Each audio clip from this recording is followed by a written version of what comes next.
Plot जो है एक बेदी फैमिली सी सन 1984 2 तरीक ਨੂੰ ਅੱਜ ਦੇ ਦਿਨ ਹੀ 1984 ਨੂੰ ਇੱਥੇ ਇਹ ਸ਼ਹੀਦ ਕੀਤੇ ਗਏ ਸੀਗੇ। ਪੂਰਾ ਪਰਿਵਾਰ ਸੀ, ਪੂਰਾ ਪਰਿਵਾਰ, 2 ਬੇਟੇ, ਮਾਂ ਪਿਓ। ਇਹ ਜਿਹੜਾ ਪਲਾਟ ਦੀ ਜਿਹੜੀ ਰਜਿਸਟਰੀ ਸੀਗੀ, ਇਹ ਉਹਨਾਂ ਦੀ ਜਿਹੜੇ ਬੇਟੀ, ਸਾਡਾ ਉਹ ਬੇਟਾ, ਉਹ ਜਿਹੜਾ ਲੜਕਾ ਸੀ ਉਹਨਾਂ ਦਾ, ਉਹ ਕਰੀਬ ਸਾਡੀ ਉਮਰ ਦਾ ਹੀ ਸੀਗਾ।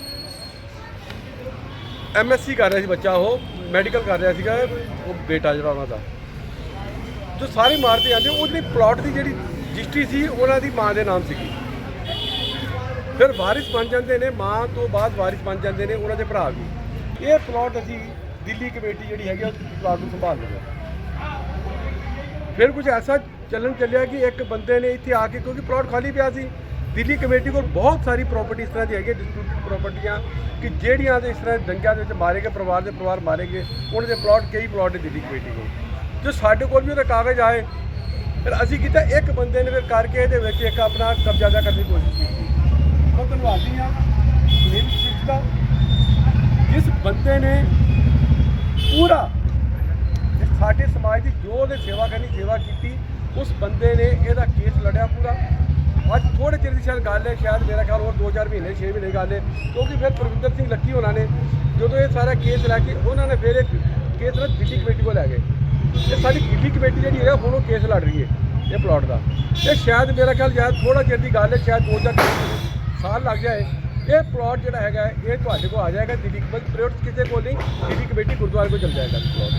ਇਹਦੇ ਵਿੱਚ ਆ ਕੇ ਅਸੀਂ ਇੱਥੇ ਜਿੱਦਾਂ ਸਾਡੀਆਂ ਕੋਈ ਫੈਸਿਲਿਟੀ, ਕਿਉਂਕਿ ਸਾਡੀ ਜਗ੍ਹਾ ਬਣ ਸਕਦੀ ਉਹ ਚੀਜ਼ ਇੱਥੇ ਬਣੇਗੀ। ਇੱਕ ਪਬਲਿਕ ਜਿਹੜੀ ਹੈਗੀ ਸਾਰੇ ਗੰਦ ਪਿਆ, ਸਾਰਾ ਉਹਦਾ ਗੰਦ ਖਤਮ ਹੋ ਜਾਏਗਾ। ਤੇ ਦੂਸਰੀ ਗੱਲ ਹੈ ਕਿ ਮੈਂ ਕਈ ਕਿਉਂਕਿ ਤੇ ਪਰਿਵਾਰ ਆਉਂਦੇ ਦੇਖਦੇ ਪਲਾਟ ਕੋਲ ਹੈ, ਲੇਕਿਨ ਉਹਨਾਂ ਨੂੰ ਪਤਾ ਨਹੀਂ ਹੈਗਾ ਪਲਾਟ ਕਿਹਦਾ ਹੈਗਾ। ਅੱਜ ਅਸੀਂ ਇੱਥੇ ਆਉਂਦੇ ਹਾਂ, ਇੱਥੇ ਆ ਕੇ ਅਸੀਂ ਕੈਂਡਲ ਜਲਾਉਣੀ ਹੈ। ਅਸੀਂ ਉਹ ਵਿਛੜੀਆਂ ਰੂਹਾਂ ਜਿਹੜੀਆਂ ਹੈਗੀਆਂ 84 ਦੀਆਂ ਵਿਛੜੀਆਂ ਰੂਹਾਂ, ਅੱਜ ਉਹਨਾਂ ਦੇ ਆਤਮਾ ਨੂੰ ਸ਼ਾਂਤੀ ਲਈ ਇੱਕ ਉਹਨੂੰ ਪਤਾ ਲੱਗੇ ਅੱਜ ਉਹਨਾਂ ਦੇ ਘਰ 'ਚ ਇੰਨੀ ਸਿੱਖਾਂ ਦੇ ਇੰਨੀ ਸੰਗਤ ਦੇ ਚਰਨ ਪਏ ਨੇ, ਉਹਨਾਂ ਦੇ ਘਰ 'ਚ ਜ਼ਰੂਰ ਉਹਨਾਂ ਦੇ ਆਤਮਾ ਨੂੰ ਸ਼ਾਂਤੀ ਮਿਲੇਗੀ।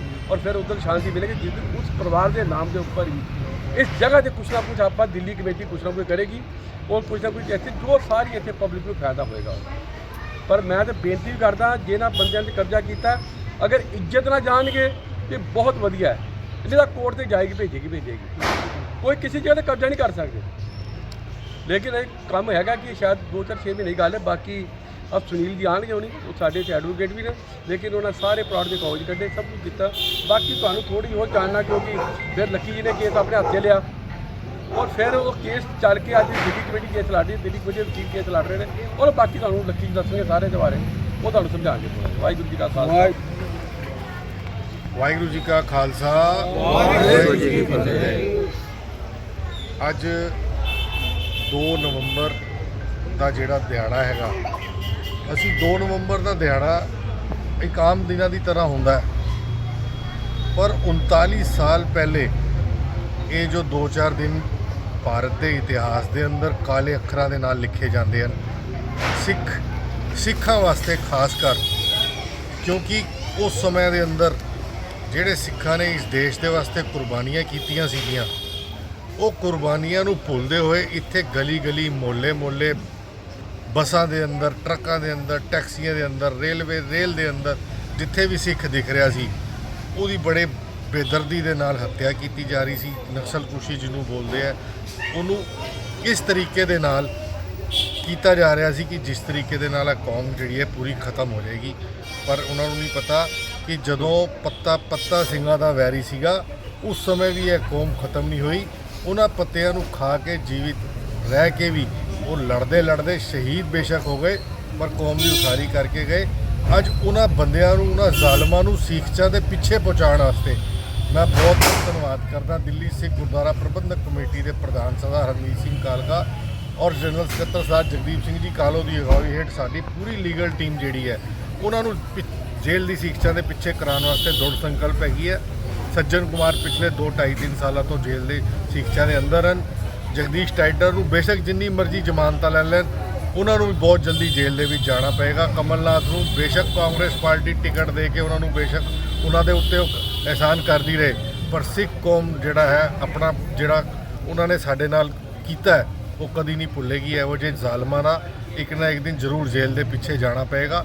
ਔਰ ਮੈਂ ਇੱਥੇ ਸਾਡੇ ਵਾਰਡ 41 ਦੀ ਪੂਰੀ ਸੰਗਤ ਇੱਥੇ ਆਈ ਹੈ। ਬਹੁਤ ਸਮਾਂ ਤੱਕ ਇਹ ਜਾਣੂ ਨਹੀਂ ਰਹੇ ਕਿਉਂਕਿ ਸਮਾਂ ਇਸ ਤਰੀਕੇ ਦਾ ਨਿਕਲਦਾ ਚਲਾ ਗਿਆ, ਕਿਸੇ ਨੂੰ ਪਤਾ ਨਹੀਂ ਚੱਲਿਆ ਕਿ ਇਹ ਪਲਾਟ ਕਿਹਦਾ ਹੈ। ਪਲਾਟ ਬੇਦੀ ਪਰਿਵਾਰ ਜਿਹੜਾ ਕਿ 84 ਦੇ ਦੰਗਿਆਂ ਦੇ ਵਿਚਕਾਰ ਪੂਰਾ ਪਰਿਵਾਰ ਇੱਥੇ ਸ਼ਹੀਦ ਕਰਤਾ ਗਿਆ ਸੀ, ਉਹਨ ਪਰਿਵਾਰ ਦੀ ਯਾਦ ਦੇ ਵਿਚਕਾਰ ਹੈ ਪਲਾਟ ਜਿਹੜਾ ਹੈਗਾ। ਇਹਦੀ ਸੇਵਾ ਸੰਭਾਲ ਜਿਹੜੀ ਹੈ ਬਹੁਤ ਜਲਦ ਦਿੱਲੀ ਸਿੱਖ ਗੁਰਦੁਆਰਾ ਪ੍ਰਬੰਧਕ ਕਮੇਟੀ ਨਿਭਾਉਣ ਵਾਲੀ ਹੈ। ਇਹਦੇ ਤੇ ਇਹਦੀ ਸੇਵਾ ਉਹਨੂੰ ਮਿਲ ਜਾਏਗੀ ਕੋਰਟ ਦੇ ਰਾਹੀਂ ਵੀ, ਔਰ ਅਸੀਂ ਵੈਸੇ ਵੀ ਗੱਲਬਾਤ ਕਰ ਰਹੇ ਹਾਂ ਕਿ ਕਿਸੇ ਤਰੀਕੇ ਦੇ ਨਾਲ ਰਸਤਾ ਇਹਦਾ ਨਿਕਲ ਕੇ ਔਰ ਅਸੀਂ ਇਸ ਦੀ ਸੇਵਾ ਸੰਭਾਲ ਕਰੀਏ ਔਰ ਇੱਥੇ ਗੁਰਦੁਆਰਾ ਸਾਹਿਬ ਸੁਸ਼ੋਭਿਤ ਹੋਣ ਜਾਂ MRI ਸੈਂਟਰ ਬਣਾਈਏ ਜਾਂ ਡਿਸਪੈਂਸਰੀ ਬਣਾਈਏ। ਕੋਈ ਵੀ ਐਸਾ ਕੰਮ ਜਿਹੜਾ ਇਲਾਕੇ ਦੀ ਸੰਗਤ ਵਾਸਤੇ ਵੀ ਜ਼ਰੂਰੀ ਹੋਏਗਾ, ਇਲਾਕੇ ਦੇ ਨਿਵਾਸੀਆਂ ਵਾਸਤੇ ਵੀ ਕੰਮ ਆਏਗਾ। ਅਸੀਂ ਇੱਥੇ ਇਸ ਪਲਾਟ ਦੀ ਸੇਵਾ ਸੰਭਾਲ ਕਰਨੀ ਔਰ ਸਭ ਤੋਂ ਵੱਡਾ ਜਿਹੜਾ ਉਹ ਪਰਿਵਾਰ ਇੱਥੇ ਸ਼ਹੀਦ ਹੋਇਆ ਸੀ ਉਹਨਾਂ ਦੀ ਰੂਹਾਂ ਨੂੰ ਆਤਮਿਕ ਸ਼ਾਂਤੀ ਦੇਣ ਵਾਸਤੇ ਅੱਜ ਇੱਥੇ ਇੱਥੀ ਸੰਗਤ ਇੱਥੇ ਪਹੁੰਚੀ ਹੈ। ਅਸੀਂ ਸੰਗਤੀ ਰੂਪ ਵਿੱਚ ਇੱਥੇ ਹੁਣੇ ਅਰਦਾਸ ਕਰਾਂਗੇ। ਅਰਦਾਸ ਕਰਕੇ ਅਸੀਂ ਇੱਥੇ ਉਹਨਾਂ ਦੀ ਯਾਦ ਦੇ ਵਿੱਚ ਉਹਨਾਂ ਦੀ ਰੂਹਾਂ ਨੂੰ ਸਕੂਨ ਪਹੁੰਚਾਉਣ ਵਾਸਤੇ ਇੱਥੇ ਕੈਂਡਲ ਜਲਾਈ ਜਾਏਗੀ ਤਾਂ ਕਿ ਉਹਨਾਂ ਨੂੰ ਇਹ ਹੈ ਕਿ ਇਸ ਪਲਾਟ ਦਾ ਵੱਲੀ ਵਾਰਿਸ ਜੋ ਹੈਗਾ ਉਹ ਧੰਨ ਗੁਰੂ ਤੇਗ ਬਹਾਦਰ ਸਾਹਿਬ ਦੀ ਓਟ ਆਸਰਾ ਲੈ ਕੇ ਇੱਥੇ ਪੂਰੇ ਤਰੀਕੇ ਦੇ ਨਾਲ ਨਿਸ਼ਾਨ ਸਾਹਿਬ ਚਲਾਏ ਜਾਣਗੇ ਔਰ ਉਹਨਾਂ ਦੀ ਕੁਰਬਾਨੀਆਂ ਜਿਹੜੀਆਂ ਨੇ ਉਹ ਬੇਕਾਰ नहीं जाएंगी। लकी साहब देखने में आ रहा है कि यहाँ पे कब्जा भी किया जा रहा है।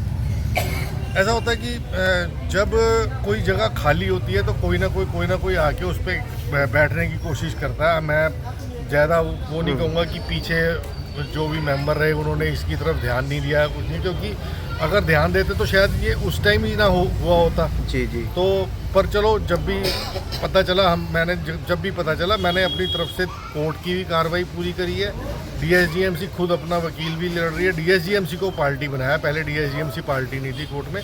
तो अब ये कब्जा करने वालों से इनसे दोनों तरीके से बात हो रही है, वाया कोर्ट भी हो रही है और हमने इनसे वैसे भी म्यूचुअल जो बातचीत है वो जारी रखी है कि अगर ठीक है किसी तरीके से भी जितना भी समय उन्होंने अपना काट लिया जो भी क्राइम था उसको खाली करें, नहीं तो एक ना एक दिन संगत आएगी या कोर्ट का ऑर्डर भी जब भी आएगा उस दिन अपने आप उनको बाहर निकलना पड़ेगा। तो वो ज़्यादा अपमानजनक स्थिति रहेगी उनके लिए। यहाँ पर काम कब से शुरू हो जाएगा, लगभग कब तक? जिस दिन हमारे को पूरी तरीके से कब्जा मिल जाएगा, मैं उनके भाइयों से बात कर रहा हूँ जिनके पास है, चलो किसी भी वजह से उन्होंने करा, जैसे ही वो हट जाएगा इस प्लॉट की सफाई करा के चार दीवारी करा के यहाँ पे निशान साहब लग जाएगा।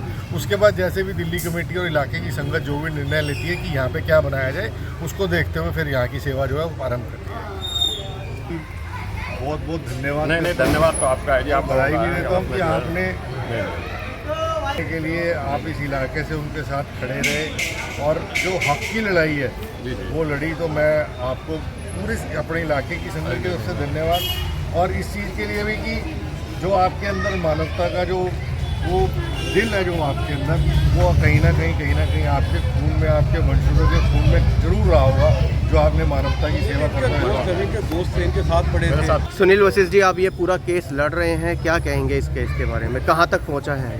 ये देखो, ये जो बैठा है यहाँ पे गलती बैठा है, इसे समझाया भी था हमने, तो ये नहीं माना। इसने कोर्ट में केस डाल दिया। मुझे पता नहीं था कोर्ट में केस डाल दिया। इसने यहाँ पे एक बोर्ड लगा दिया था कि ये ज़मीन जो है विवादित है। तो जब मैं जाके वहाँ देखा कि कैसा, फिर हमने 110 की एप्लीकेशन लगाई उसमें कि हमें पार्टी बनाया जाए इसमें। तो भगवान का शुक्र है, रानू भाई हैं यहाँ पे नहीं है, उन्होंने उनके परिवार वालों को ढूंढ लिया। तो हरिनगर, तिलक नगर हम गए, उनके परिवार वालों से मिले, लेकिन किस्मत ऐसी थी कि वो सुरेंद्र जो कुलदीप सिंह बेदी थे जिनका प्लॉट है, जो परिवार इसमें रहता था, उनके भाई सिर्फ एक बचे थे, सविंदर सिंह बेदी जी। तो हमने उनके नाम से एप्लीकेशन लगाया। बाई चांस कुदरत ने ऐसा किया कि उनकी डेथ हो गई। फिर हमने उनकी वाइफ के नाम से एप्लीकेशन लगाई सुरेंद्र कौर की वजह से, लेकिन जब तक वो सिरे चढ़ दी तब तक उनकी भी डेथ हो गई। उसके बाद जो है हमने उनकी 4 लड़कियों को ढूंढा। वो 4 लड़के हैं, उनका NOC हमने दिया है गुरुद्वारा प्रबंधक कमेटी को।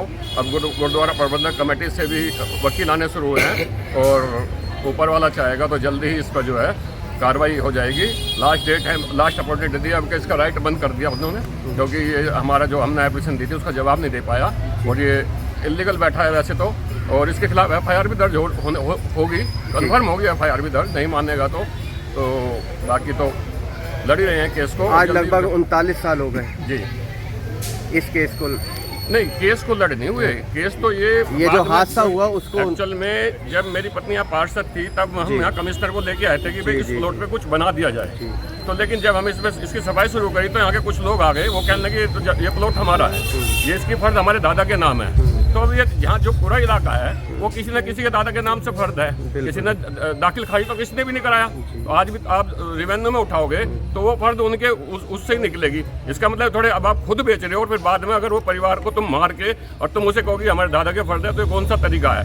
तो वो ऊपर वाले ने करा। मैं तो कहता हूँ जो है उसका शुक्र है ऊपर वाले का कि एक चैन बनती चली गई और वो पता चला और आज हम इस मुकाम पे हैं, सारी संगत यहाँ पे खड़ी है। तो उस परिवार को 4 सदस्य थे उस परिवार में, एक जो बड़ा लड़का था वो मेरे साथ पढ़ता था, बड़ा दुख का कारण था और वो कारण भी यहीं का था, यहीं के लोगों की शहर से जो हुआ है उनके साथ जो कुछ हुआ, वरना नहीं हो सकता था। लेकिन अब हम इसे लड़े हैं और ये मुकाम पे पहुँचने वाला है। अब भाई सारा है ये कि भाई वो खुल के तो नहीं बोल सकते, ठीक है ना। उन्होंने कहा भाई इससे है कोई मेरे लो, तो अपना काम शुरू करो। तो मैंने पहले ही बताया था ये उधर बैठे इसे साफ कराओ और यहाँ जो उसको करना शुरुआत करो, कोई दिक्कत। इस समाज जो आपका आस पड़ोस का, उनसे पूछा जाएगा, जो भी होगा सब लोगों के हित में होगा, चाहे यहाँ डिस्पेंसरी बने चाहे कोई चीज़ बने, ये हमारा प्लान है। आप लोगों का जब भी सहयोग की जरूरत होगी तो आप जरूर हमारा सहयोग करें। धन्यवाद। यहाँ के लोग सब साथ हैं जी, कोई भी ऐसा 9 सितंबर 1982 में मेरा बड़ा लड़का हुआ था। ਆਪਾਂ ਹੁਣ ਅਰਦਾਸ ਜੁੜਨ ਲੱਗੇ ਹਾਂ ਤੇ ਉਸ ਤੋਂ ਪਹਿਲਾਂ ਇੱਕ ਵਾਰੀ 5 ਵਾਰ ਮੂਲ ਮੰਤਰ ਦਾ ਪਾਠ ਕਰਕੇ ਫਿਰ ਅਰਦਾਸ ਕਰੀਏ ਤਾਂ ਕਿ ਜੋ ਪਰਿਵਾਰ ਵਿਛੜ ਗਿਆ ਉਹਦੀ ਆਤਮਾ ਨੂੰ ਸ਼ਾਂਤੀ ਮਿਲੇ, ਜਗ੍ਹਾ ਦੀ ਸ਼ੁੱਧੀ ਹੋਵੇ। ਜਿਹੜੀ ਸੰਗਤ ਨਾਲ ਨਾਲ ਬੋਲੇ ਜੀ, ਦਾਸ ਪਹਿਲਾਂ ਬੋਲੇਗਾ ਮਗਰੋਂ ਸੰਗਤ ਬੋਲੇ। ਸਤਨਾਮ ਸਤਨਾਮ ਕਰਤਾ ਪੁਰਖ ਨਿਰਭਉ ਨਿਰਵੈਰ ਅਕਾਲ ਮੂਰਤ ਅਜੂਨੀ ਸੈਭੰ ਗੁਰ ਪ੍ਰਸਾਦ ਇਕ ਓੰਕਾਰ ਸਤਨਾਮ ਕਰਤਾ ਪੁਰਖ ਨਿਰਭਉ ਨਿਰਵੈਰ ਅਕਾਲ ਮੂਰਤ ਅਜੂਨੀ ਸੈਭੰ ਗੁਰ ਪ੍ਰਸਾਦ ਇਕ ਓੰਕਾਰ ਸਤਨਾਮ ਕਰਤਾ ਪੁਰਖ ਨਿਰਭਉ ਨਿਰਵੈਰ ਅਕਾਲ ਮੂਰਤ ਅਜੂਨੀ ਸੈਭੰ ਗੁਰ ਪ੍ਰਸਾਦ ਇਕ ਓੰਕਾਰ ਸਤਨਾਮ ਕਰਤਾ ਪੁਰਖ ਨਿਰਭਉ ਨਿਰਵੈਰ ਅਕਾਲ ਮੂਰਤ ਅਜੂਨੀ ਸੈਭੰ ਗੁਰ ਪ੍ਰਸਾਦ ਇਕ ਓੰਕਾਰ ਸਤਨਾਮ ਕਰਤਾ ਪੁਰਖ ਨਿਰਭਉ ਨਿਰਵੈਰ ਅਕਾਲ ਮੂਰਤ ਅਜੂਨੀ ਸੈਭੰ ਗੁਰ ਪ੍ਰਸਾਦ। ਵਾਹਿਗੁਰੂ ਜੀ ਕਾ ਖਾਲਸਾ ਵਾਹਿਗੁਰੂ ਜੀ ਕੀ ਫਤਿਹ। ਬੋਲੋ ਜੀ ਸਤਨਾਮ ਸ੍ਰੀ ਵਾਹਿਗੁਰੂ। ਵਾਹਿਗੁਰੂ ਜੀ ਕੀ ਫਤਿਹ। ਸ਼੍ਰੀ ਭਗਵਤੀ ਜੀ ਸਹਾਇ। ਵਾਰ ਸ਼੍ਰੀ ਭਗਵਤੀ ਜੀ ਕੀ ਪਾਤਸ਼ਾਹੀ 10ਵੀਂ।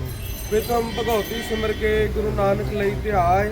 ਫਿਰ ਅੰਗਦ ਗੁਰਦੇ ਅਮਰਦਾਸ ਰਾਮਦਾਸੇ ਹੋਏ ਸਹਾਇ। ਅਰਜਨ ਹਰ ਗੋਬਿੰਦ ਨੂੰ ਸਿਮਰੋ ਸ੍ਰੀ ਹਰਿ ਰਾਏ। ਸ੍ਰੀ ਹਰਿ ਕ੍ਰਿਸ਼ਨ ਧਿਆਈ ਹੈ ਜਿਸ ਜਿੱਥੇ ਸ਼ਬਦ ਬਜਾਏ। ਤੇਗ ਬਹਾਦਰ ਸਿਮਰੀ ਹੈ ਘਰ ਨਾਉ ਨਿਦ ਆਵੇ ਧਾਏ। ਸਭ ਥਾਈ ਹੋਏ ਸਹਾਇ। 10ਵਾਂ ਪਾਤਸ਼ਾਹ ਸ੍ਰੀ ਗੁਰੂ ਗੋਬਿੰਦ ਸਿੰਘ ਸਾਹਿਬ ਮਹਾਰਾਜ ਸਭ ਥਾਈ ਹੋਏ ਸਹਾਇ। 10 ਪਾਤਸ਼ਾਹੀਆਂ ਦੀ ਆਤਮਿਕ ਜੋਤ ਸਰੂਪ ਸ਼ਬਦ ਅਵਤਾਰ ਧੰਨ ਧੰਨ ਸ੍ਰੀ ਗੁਰੂ ਗ੍ਰੰਥ ਸਾਹਿਬ ਜੀ ਮਹਾਰਾਜ ਸਭ ਥਾਈ ਹੋਏ ਸਹਾਇ। ਆਪ ਜੀ ਦੇ ਪਾਠ ਦਰਸ਼ਨ ਦੀਦਾਰ ਦਾ ਧਿਆਨ ਕਰਕੇ ਬੋਲੋ ਜੀ ਵਾਹਿਗੁਰੂ। ਆਪ ਜੀ ਦੇ ਪੰਜਾਂ ਪਿਆਰਿਆਂ ਚੌਹਾਂ ਸਾਹਿਬਜ਼ਾਦਿਆਂ 40 ਮੁਕਤਿਆਂ ਹਟੀਆਂ ਜਪੀਆਂ ਤਪੀਆਂ ਜਿਨ੍ਹਾਂ ਨਾਮ ਜਪਿਆ ਵੰਡ ਛਕਿਆ ਦੇਖ ਚਲਾਈ ਤੇਗ ਵਾਹੀ। ਦੇਖ ਕੇ ਢੀਠ ਕੀਤਾ ਤਿਨਾਂ ਪਿਆਰਿਆਂ ਸਚਿਆਰਿਆਂ ਦੀ ਪਵਿੱਤਰ ਕਮਾਈ ਦਾ ਧਿਆਨ ਧਰ ਕੇ ਬੋਲੋ ਜੀ ਵਾਹਿਗੁਰੂ।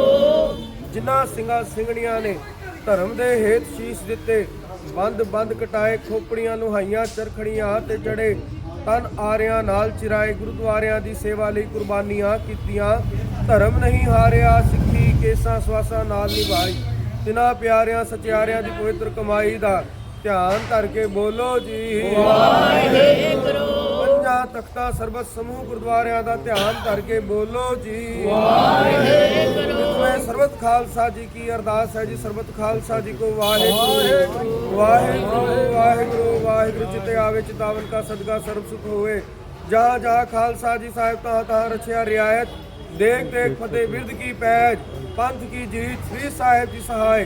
खालसा जी के बोल वाले बोलो जी सिखा नूं सिखी दान, केस दान, रहत दान, विवेक दान, विसाह दान, भरोसा दान, दाना सरदान नाम दान। श्री अमृतसर साहिब जी के दर्शन स्नान, चौंकियां झंडे बुंगे, जुगो जुग अटल धर्म का जयकार बोलो जी वाहिगुरू। सिखा दा मन नीवा मत उची मत पद रखा वाहिगुरू। हे अकाल पुरख अपने पंथ दे सदा सहाय दातार जीओ। श्री ननकाना साहिब ते होर गुरुद्वारियां गुरु धामां दे जिन्हां तो खालसा पंथ नूं विछोड़िया गया है, तिन्हां दे खुले दर्शन दीदारे ते सेवा संभाल दा दान खालसा पंथ नूं बख्शो जी। हे निमानियां दे मान, नितानियां दे तान, नियोटियां दी ओट अकाल पुरख वाहिगुरू सच्चे पातशाह जी ਆਪ ਜੀ ਨੂੰ ਹਾਜ਼ਰ ਨਾਜ਼ਰ ਜਾਣ ਕੇ ਸੰਗਤੀ ਰੂਪ ਦੇ ਵਿੱਚ ਸੱਚੇ ਪਾਤਸ਼ਾਹ ਸਿੱਖ ਪੰਥ ਇਕੱਠਾ ਹੋਇਆ ਹੈ। ਸੱਚੇ ਪਾਤਸ਼ਾਹ ਅੱਜ ਦੇ ਦਿਨ ਸਰਦਾਰ ਕੁਲਦੀਪ ਸਿੰਘ ਬੇਦੀ ਜੀ ਦੇ ਪਰਿਵਾਰ ਦੇ ਨਾਲ ਸੱਚੇ ਪਾਤਸ਼ਾਹ ਦੀ ਹਕੂਮਤ ਵੱਲੋਂ ਕੀਤੀ ਗਈ ਤਸ਼ੱਦਦ ਜੈਨੋਸਾਈਡ ਸੱਚੇ ਪਾਤਸ਼ਾਹ ਉਹਦੇ ਸ਼ਿਕਾਰ ਹੋ ਕੇ ਸ਼ਹੀਦ ਹੋਏ ਸਨ। ਇਸੇ ਥਾਂ ਦੇ ਉੱਤੇ ਸੱਚੇ ਪਾਤਸ਼ਾਹ ਜੀ ਬੜਾ ਕਤਲੋਗਾਰਦ ਹੋਇਆ। ਉਹਨਾਂ ਦੀ ਆਤਮਾ ਨੂੰ ਸ਼ਾਂਤੀ ਬਖਸ਼ਣਾ ਸੱਚੇ ਪਾਤਸ਼ਾਹ ਜੀ ਉਹਨਾਂ ਵਾਸਤੇ ਸੰਗਤੀ ਰੂਪ ਵਿੱਚ ਇਕੱਠੇ ਹੋ ਕੇ ਅਰਦਾਸ ਕੀਤੀ ਗਈ ਹੈ। ਸੱਚੇ ਪਾਤਸ਼ਾਹ ਜੀ हे ਵਾਹਿਗੁਰੂ ਅਕਾਲ ਪੁਰਖ ਸੱਚੇ ਪਾਤਸ਼ਾਹ ਅਰਦਾਸ ਹੈ ਜੀ, ਇਸ ਥਾਂ ਦੇ ਉੱਤੇ ਜ਼ਾਲਮਾਂ ਦਾ ਇੱਥੇ ਹੀ ਢਿੱਡ ਨਹੀਂ ਭਰਿਆ। ਉਹਨਾਂ ਨੇ ਜ਼ੁਲਮ ਕਰਨ ਦੇ ਬਾਅਦ ਉਹਨਾਂ ਦੇ ਇਸ ਘਰ ਦੀ ਥਾਂ ਨੂੰ ਦੱਬਣ ਦਾ ਵੀ ਪ੍ਰਯਾਸ ਕੀਤਾ ਜਾ ਰਿਹਾ ਹੈ। ਆਪ ਜੀ ਸਹਾਈ ਹੋਵੋ, ਕਿਰਪਾ ਕਰੋ ਸੱਚੇ ਪਾਤਸ਼ਾਹ ਜੀ, ਖਾਲਸਾ ਪੰਥ ਦੇ ਹੱਕ ਵਿੱਚ ਫੈਸਲਾ ਹੋਏ ਤਾਂ ਜੋ ਇਹ ਥਾਂ ਸੰਗਤ ਦੇ ਹੱਥ ਵਿੱਚ ਆਏ ਤੇ ਇਹਦੇ ਨਾਲ ਸੰਗਤਾਂ ਦੇ ਨਾਲ ਸਮਾਜ ਦੇ ਕਲਿਆਣ ਵਾਸਤੇ ਕੋਈ ਥਾਂ ਬਣਾਈ ਜਾ ਸਕੇ। ਉਹਨਾਂ ਦੀ ਯਾਦ ਵਿੱਚ ਆਤਮਾ ਨੂੰ ਸ਼ਾਂਤੀ ਬਖਸ਼ਣਾ, ਉਹਨਾਂ ਦੀ पंथ ਨੂੰ ਚੜ੍ਹਦੀ ਕਲਾ ਬਖਸ਼ਣਾ, ਬਲ ਬਖਸ਼ਣਾ, ਸਰਬੱਤ ਦੇ ਕਾਰਜ ਰਾਸ ਕਰਨੇ ਜੀ। ਸਹੀ ਗੁਰਮੁਖ ਪਿਆਰੇ ਮੇਲੋ ਜਿਨ੍ਹਾਂ ਮਿਲਿਆ ਸੱਚੇ ਪਾਤਸ਼ਾਹ ਤੇਰਾ ਨਾਮ ਚਿਤੇ ਆਵੇ ਸੁਖ ਹੋਵੇ। ਨਾਨਕ ਨਾਮ ਚੜ੍ਹਦੀ ਕਲਾ ਤੇਰੇ ਬਾਣੀ ਵਾਹਿਗੁਰੂ ਜੀ ਕਾ ਖਾਲਸਾ ਵਾਹਿਗੁਰੂ ਜੀ ਕੀ ਫਤਿਹ। ਬੋਲੇ